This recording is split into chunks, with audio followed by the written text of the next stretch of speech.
নমস্কার বন্ধুরা বন্ধুরা করেছিলাম আজকে চিংড়ি শুটকি এবং লইট্ট শুটকি দিয়ে দুটো রেসিপি।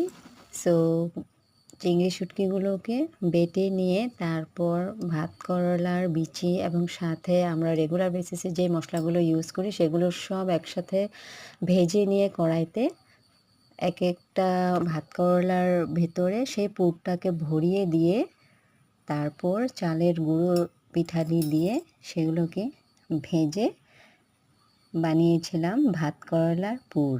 ভাত করলার পুর শস্য, পোস্ত, নিরামিষ, আমিষ, ভেজ, ননভেজ সব যে কোনো প্রস্তুতিতে বানালেই কিন্তু দুর্দান্ত লাগে, খুবই সুস্বাদু খাবার। এটা ননভেজভাবে বানাও বা নিরামিষ ভেজভাবে বানাও, দুটোভাবেই কিন্তু অসাধারণ লাগে খেতে এবং খুবই দুর্দান্ত হয়েছিল, খুব ভালো হয়েছিল, খুবই সুস্বাদু খাবার।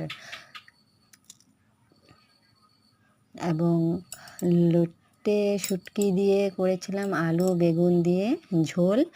সেটা পুরোটা আমি ভিডিও করতে অ্যাকচুয়ালি আমি ভুলে গেছিলাম। আমার ফিনিশিংয়ে মনে পড়েছিল, তারপর আমি তরকারিটা জাস্ট আমি দেখিয়েছি ভিডিওতে।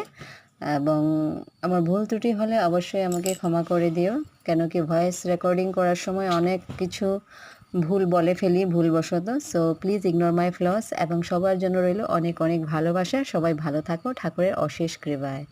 অবিরাম ভালোবাসা রইল সবার জন্য।